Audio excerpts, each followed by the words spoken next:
고린도전서 14장 1절에서 5절까지 합독합니다.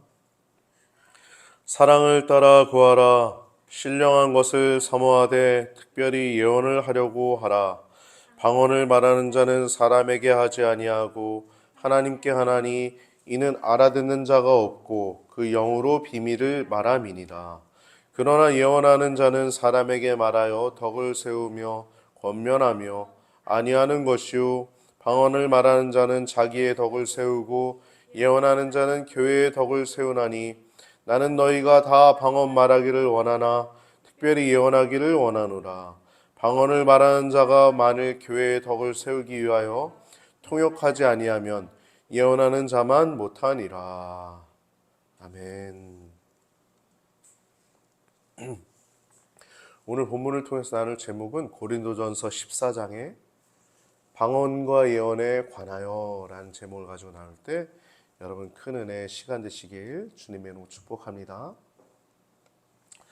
한국교회 내에 이 방언이라고 하는 것, 또 예언이라고 하는 것 확실히 존재하고 또 하나님의 살아계심을 볼 수 있고 또 그 하나님의 살아계심 때문에 두렵고 떨리는 마음으로 우리가 신앙생활을 할 수 있는 것이 이 은사들입니다. 특별히 우리가 지난주에 성령의 은사들과 사랑이라고 하는 제목을 가지고 나눴는데 그 가운데서 오늘은 그 방언과 예언이라고 하는 부분만 나누려고 합니다. 왜냐하면 14장 자체가 이 방언이라고 하는 부분과 예언이라고 하는 부분만 다루고 있어요. 이 모든 은사들을 주시는 분은 하나님이십니다. 그래서 교회에 하나님께서 각 지체에게 은사들을 주시는 거예요. 우리가 그래서 지난주에는 그 9가지의 은사들을 얘기를 했는데 원래는 더 많다고 그랬죠. 9가지 정도만 얘기했다고 그랬어요. 성령의 나타남을 주시는데 지혜의 말씀을 주시고 지식의 말씀을 주시고 믿음을 주시고 병 고치는 은사를 주시고 능력 행함을 주시고 예언을 말함을 또 영들 분별함을 각종 방언 말함을 방언을 통역함을 주시나니 라고 한 9개 정도를 우리가 얘기를 나눴습니다. 기억하시죠? 이 모든 은사들의 전제는 하나님이 주신다는 거예요. 하나님이. 이 구원받은 백성들에게 하나님이 왜 주시냐? 이 피값으로 사신 교회를 유익하게 하기 위해서 주시는 것이라는 거예요. 방언도 예언도 영들 분별함도 신유, 암도 낳잖아요, 사람들. 암뿐만 납니까? 성경에 죽은 자도 일어나고 놀라운 일들이 일어나는데 우리가 오늘 오후 예배 때 다룰 그 엘리사의 죽음 부분을 다룰 텐데 엘리사의 죽은 그 시체, 그 무덤에 그 어떤 사람이 죽었는데 그의 시체가 엘리사의 무덤에 닿자 그 죽은 사람이 살아났다는 내용이 나오잖아요. 엘리사는 죽어서도 기적을 일으켜요. 하나님이 일으키시는 거죠. 엘리사가 일으킨 게 아니고. 죽은 엘리사의 시체 곁에 어떤 사람이 죽었는데 그걸 갖다 닿는 순간 그 사람이 일어났다는 거. 성경의 내용들은 다 기적입니다. 기적. 근데 우리가 지금 살아가는 것도 기적이에요. 기적. 할렐루야. 여러분 믿음 생활 자체가 기적입니다. 우리가 하나님 음성을 듣고 하나님과 함께 동행하고 영들을 분별하고 지식의 말씀, 지혜의 말씀, 이 하나님과 동행하는 것 자체가 우리의 신앙생활 자체가 기적인 거예요. 기적. 근데 이러한 기적들이 겸손함과 또 교회의 유익함을 위해서 가야 되는데 허영심으로 내가 그 은사를 받았네. 내가 누구보다 더 위에 있네. 뭐 그런 마음들이 있으니까 교회가 분란이 생기고 교회가 온전히 사랑으로 하나 되지 못하는 모습들이 있는 거예요. 그러니까 교회는 성령의 은사들에 의해서 교회의 유익함을 위해서만 사용되어져야 되는 것입니다. 또 교회는 하나님이 피값으로 사신 예수님의 몸이에요. 제가 초대형 교회를 다녔는데 제 아버지가 장로님이 되게 일찍 되셨어요. 근데 어떤 분은 제 동기, 이렇게 얘기하면 누군지 알기 때문에 얘기하기 좀 어려운데 하여튼 어떤 장로님이 되신 분은 회사가 돈이 아주 많아요. 그 회사 대표인데 돈으로 장로가 된 분이 있어요.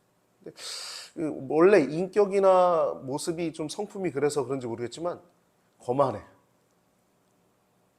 그냥 좀 그래. 사람들 존경까지 못 받겠죠. 물론 장로님이 돼서 교회에 헌신도 하고 재정적으로 또 헌신도 하시고 많은 것들을 하겠지만 거만함 속에 나타나는 모습은 별로 사람들에게 유익하진 않죠. 근데 그건 모르겠어요. 기질적인 부분이 아닌가 싶기도 해요. 그분이 정말 그 예수님의 피값으로 구원 못 받았다. 제가 이 얘기를 하는 게 아니라 그분 스타일 자체가 좀 거만하다는 걸 얘기를 하는 겁니다. 그분의 구원 유무는 제가 판단할 수 없죠. 그분이 예수님의 보혈로 용서함 받았다. 그 은혜로 내가 헌금도 드리고 내가 신앙생활도 하고 봉사도 하고 그런 걸 얘기를 하는 게 아니라 여러분 우리가 교회를 이렇게 유익하게 하는 데 있어서도 저조차도 지금 이런 얘기를 하면서도 그 사람을 판단하게 되잖아요. 이것도 유익하지 않다는 거예요.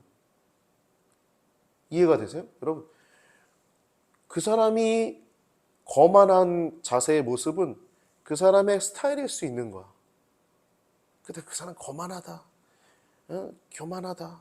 우리가 남들한테 얘기하면서 교회를 분란하고 분열되게 하고 그 사람에 대해서 선입견 생기게 해서 교회를 사랑을 하나 되지 못하게 하는 건 하나님이 기뻐하시는 일은 아니라는 거예요. 할렐루야. 여러분 우리가 모든 일을 행하는데 사랑으로 행하는 우리 교회 성도님들 되시길 주님의 이름으로 축복합니다. 요한일서 4장 7절 말씀 보면 사랑하는 자들아 우리가 서로 사랑하자라고 그래요. 사랑은 우리에게 속한 게 아니라 그래요. 하나님께 속한 것이니 사랑하는 자마다 하나님께로 써나서 하나님을 알고 사랑하지 아니하는 자는 사랑하지 아니하는 자는 하나님을 알지 못하나니 이는 하나님은 사랑이심이니라. 아멘. 여러분 교회는요 사랑으로 세워지는 것입니다. 사랑으로. 오늘 본문에는 이제 예언과 방언에 대한 얘기가 나오는데 인식이 가능한 말들에 대한 얘기입니다. 근데 여러분 먼저 방언을 보면은 좀 기적적인 모습들이죠. 그 오순절 마가다락방에서 여러 나라의 방언으로 각국의 단어의 말로 막 방언을 하니까 사람들이 얼마나 놀라겠어요. 저 사람이 우리나라 말을 안 해? 하고 있네? 저 알아듣지 못하는 말들을 하네? 막 기적이 일어나, 막 표적인 거예요. 표적. 하나의 표적. 하나님의 역사로 일어난 거예요. 그러니까 불신자들이 볼 땐, 하나님이 역사하시는구나. 그렇게 볼 수 있는 거예요. 근데 교회 사람들에겐 유익하지 않다는 거예요. 왜냐하면 알아들을 수 없기 때문에. 알아들을 수 있어야 된다는 거예요. 방언을 하게 되는데 방언이 터져서 그걸 공교회에서 이렇게 공식적인 곳에서 방언을 하게 될 때 방언만 하는 건 아무 유익이 없는 거죠. 뭐 예를 들어 외국어 방언을 하는데 그 외국어를 사람들이 못 알아들으면 공교회에서 앞에서 얘기하는 그게 무슨 의미가 있냐 이 얘기예요. 지금 바울은 그 얘기하고 있는 것입니다. 교회들에게 유익이 있어야 될 거 아니냐 이 얘기를 하는 거예요. 이 예언에 대한 얘기를 보면은 14장 24절 25절 보면 이 예언의 유익함에 대해서 아주 정확하게 얘기해 주셨어요. 24절 25절 읽어볼까요? 그러나 다 예언을 하면 믿지 않은 자들이나 무식한 자들이 들어와서 모든 사람에게 책망을 들으며 모든 사람들이 예언하면 많은 사람들이 그 예언을 하니까 책망을 모든 사람들에게 듣는 거야. 그리고 모든 사람들에게 판단을 받는 겁니다. 그래서 마음에 숨은 일이 드러나게 되는 거예요.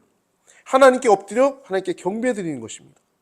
예언이라고 하는 건 여러분 실제 존재합니다. 지금도 예언하는 분들 있죠. 뭐 제가 청년부 때 간사님이셨던 그때 권사님이셨는데 전도사 사역을 하시는 그 권사님 계세요. 근데 그분이 전도사로 사랑병원에 전도사로 사역하시다가 최근에 이제 만났는데 그만두신다는 날 제가 만나게 됐어요. 사랑교회 그 헌신하시는 분이 있습니다. 근데 그분이 주한교회 사역자예요. 저랑 잘 알아요. 그분이 최근까지 사역하시다 그만두신 그분이 예언을 하시는 분이세요. 책에도 예언 기도 하실 때 개인적인 기도를 해주셨던 분입니다. 그분도. 근데 예언은요, 여러분,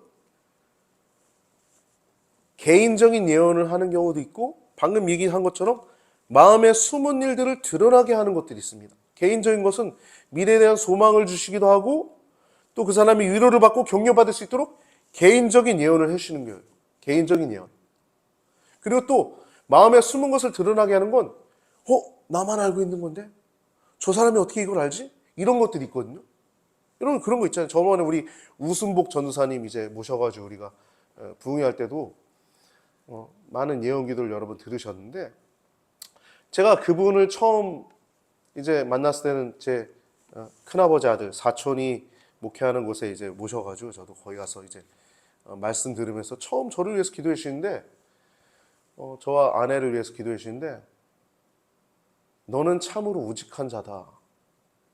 너는 참으로 우직한 자구나. 너는 황소처럼 우직하다. 그러시는 거예요. 이건 처음 들어보는데 나보고 우직하다는 단어를 쓴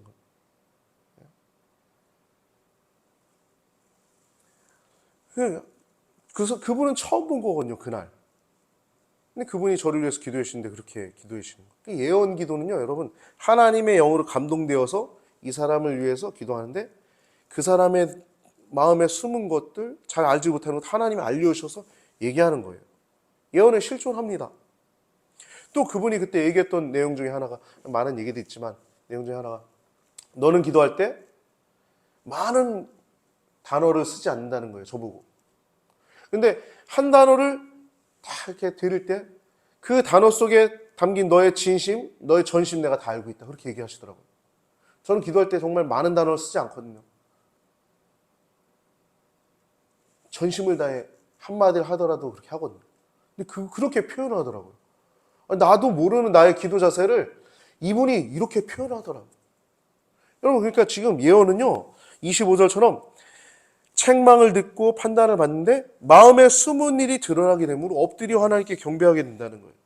그래서 하나님이 참으로 너희 가운데 계시다 이렇게 전파된다는 것입니다. 이 기도의 이 예언의 유익함이 예언에 하나님이 우리 가운데 계시는 것을 알게 되는데 그거를 방언으로 못 알아듣는 게 아니라 이 알아듣게끔 얘기하는데 마음에 숨은 것들을 드러나게 하는 거예요. 나만 알고 있는데 저분 통해서 말씀하는 거예요. 나도 미처 생각하지 못했던 부분들을 깨닫게 하시는 거예요. 하나님이 우리 가운데 계시다 하는 것을 인정하게 되는 것입니다. 인정하게 되는 거. 이게 예언이에요. 예언. 예언은 실존합니다. 그렇다고 예언 기도를 하는 사람을 쫓아다니는 건 별로 좋지 않아요. 우리가 예언을 받았으면, 말씀을 받았으면 성경 말씀 보면서 주님과 동행하는 것이 중요한 것이지 그 예언 기도 받으러 그분 쫓아다니고 그거는 올바른 신앙생활은 아닙니다. 참고하시고 신앙생활 하시기 바랍니다. 참된 예언은 성경 말씀 안에 하나님이 계속 말씀하십니다. 성경 전체 창세기 태초에 하나님이 천지를 창조하시니라부터 요한계시록 마지막 아멘 주 예수여 어서 오시옵소서 여기까지 모든 말씀이 한 토시도 빠짐없이 하나님의 말씀입니다. 가장 확실한 예언이에요. 여러분 성경 말씀을 얼마나 즐겁게 볼 수 있겠습니까? 성경 말씀만 펼치면 하나님의 음성이 들리는데 어떤 사람이 그렇게 기도했다고 그래요. 하나님 음성을 좀 들려주세요. 그러니까 하나님 음성 듣고 싶어요. 그러니까 성경책을 펴라. 이렇게 성경을 펴서 읽어라. 그렇게 말씀하셨대요. 하나님. 근데 그래도 답답한가 봐 이 사람이. 하나님 음성을 더 크게 듣고 싶어요. 그러니까 하나님이 뭐라고 말씀하셨는지 아십니까 여러분? 성경책을 펴서 더 크게 읽어라. 이렇게 말씀하셨대요. 할렐루야. 하나님 말씀이 확실한 예언입니다. 하나님 말씀입니다. 성경책 전체는. 오늘 본문 1절을 보면요. 사랑을 따라 행하라 라고 이렇게 13장을 이어서 그대로 받아서 얘기를 하고 있어요. 모든 은사들이 사랑이 바탕이 되지 않으면 안 된다는 것이죠. 13장 1절부터 3절에 사람의 방언과 천사의 말을 할지라도 사랑이 없으면 소리나는 구리와 울리는 꽹과리가 되고 예언하는 능이 있어서 모든 비밀을 알고 모든 지식을 알고 산을 옮길 만한 모든 믿음이 있을지라도 사랑이 없으면 내가 아무것도 아니에다. 또 내게 있는 모든 것으로 구제하고 내 몸을 불살하게 내어줄지라도 사랑이 없으면 내가 아무 유익이 없다는 것입니다. 그러니까 많은 은사들 하나님이 주시지만 사랑, 그러니까 첫사랑이 없으면 안 되는 거예요. 내가 교회를 왜 나오는가?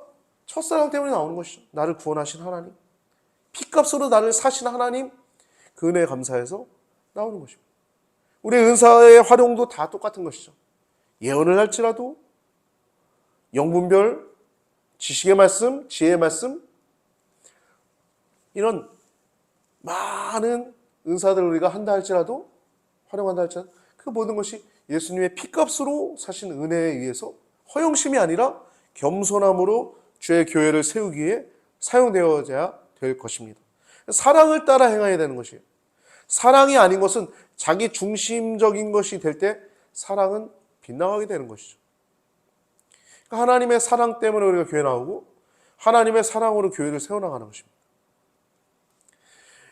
오늘 본문 1절을 보면요, 사랑을 따라 구하라 라고 얘기하면서 신령한 것을 사모하되 특별히 예언을 하려고 하라 그래요. 2절부터 4절을 보면 방언을 말하는 자는 그 이유를 얘기하죠. 방언을 말하는 사람은 사람에게 하지 않고 하나님께 하는 거예요, 방언은. 그래서 알아듣는 자가 없고 영으로 그 비밀을 하나님께 말하는 것입니다. 하나님과 소통하는 것이죠, 방언은. 자기에게 유익이 있는 겁니다. 반면에 예언은 사람에게 하는 것이라고 얘기하고 있어요. 3절에 사람에게 말하며 덕을 세우고 권면하고 위로하는 기능을 합니다. 여러분, 근데 설교도 똑같습니다. 설교도 사람에게 교회의 덕을 세우고 권면하고 교회를 유익하게 하고 위로하는 역할을 하죠. 설교뿐만이 아닙니다. 설교도 하나의 예언인데요. 그렇게 덕을 세우고 권면하고 위로하듯이. 여러분, 설교만이 그런 게 아니에요. 저만 하는 게 아닙니다. 여러분도 사람들과 만나서 상담하고 대화하는 거죠. 커피 한잔 하는 것도 다 상담이에요. 교제하고 상담하면서 대화하는 모든 것들이 그 성도들의 말이 영적인 교훈과 사람들을 지도할 수 있는 거예요. 할렐루야.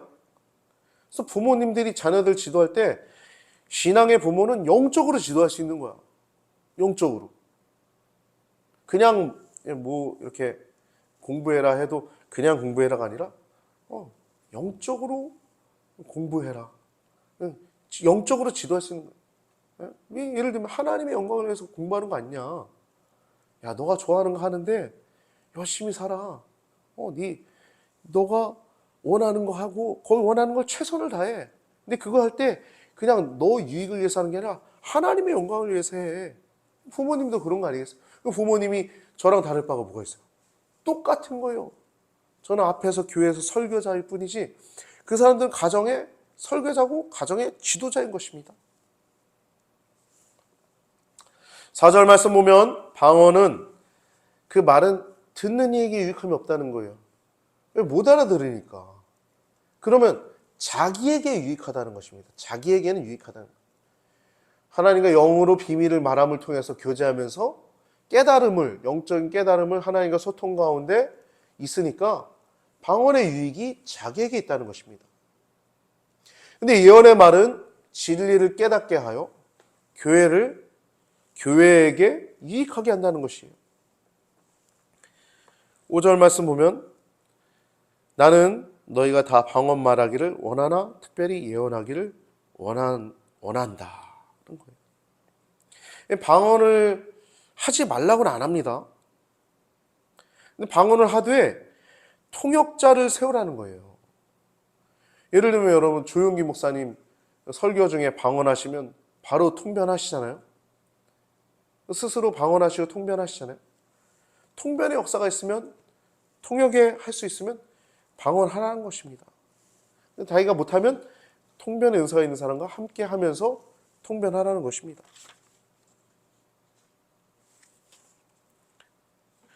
6절 이하를 보면요, 정확한 인식의 말을 하라는 것입니다. 검은고나 나팔, 피리 이런 거는 음의 분별이 없거나 분명한 소리를 내지 못하면 전쟁할 때 나팔이 길게 한 번 부는 거랑 길게 3번 부는 거랑 뭐 짧게 한 번, 짧게 5번, 짧게 3번 뭐 이런 신호들이 있잖아요.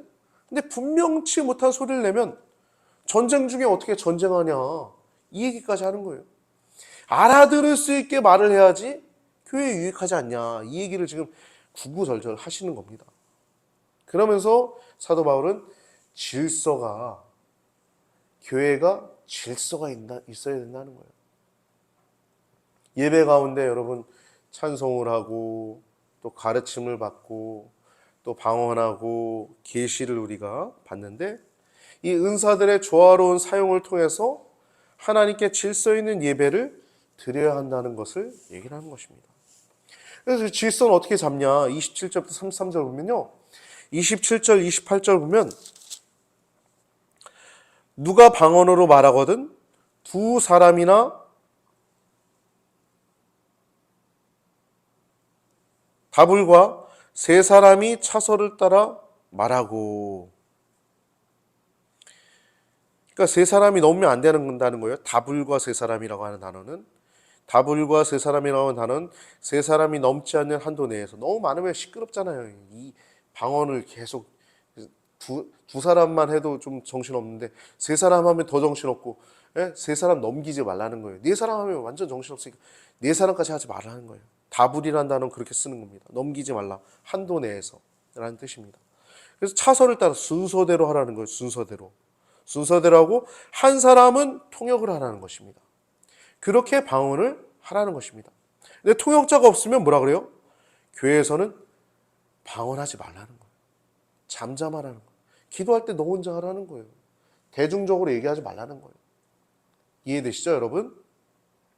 방언은 나와 하나님과 얘기하는 것이기 때문에 그렇습니다. 통별할 거 아니면 공적인 곳에서 하지 말라는 거예요. 내가 새벽 기도 때 혼자 기도할 때는 뭐 상관없죠. 통성 기도할 때 상관없죠. 근데 공적인 자리에서 기도할 때 방언하지 말라는 것입니다. 통별하면 하라는 것이죠. 이 예언에 대해서 29절에서 33절까지 말씀하고 있습니다. 예언의 방법은 두 사람이나 세 사람에게 말하고 다른 이들은 분별하라는 것입니다. 예언의 유익은 배우게 되는데 권면을 받게 하는 것입니다. 이 예언에도 질서가 있습니다. 예언한 자들은 혼자 뭐 독불장군처럼 하는 게 아니라 또 다른 예언한 자들에게 제재를 받습니다. 그러니까 예언은요, 여러분, 예언을 들었을 때 이게 하나님으로부터 왔는지 같이 하나님의 믿는 성도들이 다 분별이 된다는 거예요. 분별이. 그러니까 서로 제재하는 거예요. 제재. 예언하는 자는 예언하는 자에게 제재를 받나니 하나님은 어지러움의 하나님이 아니라는 겁니다. 질서. 예언하는데 교회가 무질서가 생긴다? 그건 예언하지 말아야죠. 교회는 질서 가운데 있어야 되는 거예요. 하나의 질서가. 우리나라가 지금 무질서하죠? 어떻게 이 가운데서도 우리나라가 지켜지고 있는지 전 신기하고 놀라울 따름입니다. 하나님 붙드시고 계신 하나님. 할렐루야. 할렐루야. 여러분 기도 많이 하시기 바랍니다. 나라 위해서, 민족 위해서.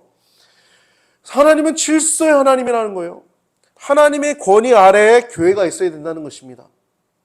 그것이 오늘 본문 14장 전체의 내용입니다. 특별히 33절 하반부부터 35절까지는 여자들이 지켜야 할 질서에 대해서 얘기하면서 이 예언을 말하는 것을 잠잠하라는 내용이 나오죠. 여자는 교회에서 34절에 여자는 교회에서 잠잠하라고 얘기가 나오죠. 이건 여러분 예언을 금하는 것이 아닙니다. 지나치게 나설 경우에 여성들이 나설 경우에 그 당시에 문화적 풍토상 부끄러움을 당할 경우가 있었기 때문에 지나치게 나서지 말라는 거예요. 여러분 여자들이 기도하고 예언하라는 얘기는 고린도전서 11장 5절에 나와 있죠. 무는 여자로서 머리에 쓴 것을 벗고 기도나 예언을 하는 자는 그 머리를 욕되게 하는 것이니 라고 하면서 기도나 예언을 하는데 머리에 두건을 쓰고 기도나 예언을 하라고 하죠. 그러니까 잠잠하라는 얘기는 예언하지 말아라 그런 얘기가 아니라 지나치게 여성들이 나설 경우에 그 자기의 신앙적인 독성과 그 아름다움을 표현하는 것이 저촉이 되고 그것이 방해가 될 수 있기 때문에 절제하고 삼가라는 것입니다. 그러니까 예언도 하는데 지나치게 나서지 말라는 그런 의미로 얘기하는 것입니다. 기억하시면 되겠습니다. 오늘 우리가 성령의 은사들과 사랑, 우리가 특별히 지난주에 성령 은사들과 사랑이라는 제목을 나눴고 오늘은 방언과 예언이라는 제목을 가지고 나눴는데 여러분 방언에 대해서 정리가 잘 되셨나요? 예언에 대해서 정리가 잘 되셨나요?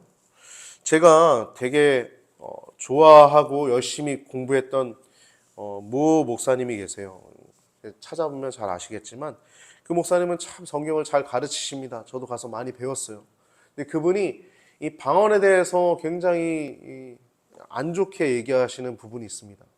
사탄의 방언, 또 그냥 무의식적으로 하는 방언, 그런 것 때문에 얘기를 하시는데 그분은 방언을 중지됐다라고까지 얘기하시는 분이셔서 많은 교단에서, 여러 교단에서 그분 집회에 참석할 것을 좀 자제하라는 말씀도 하셨어요. 그런 분위기입니다.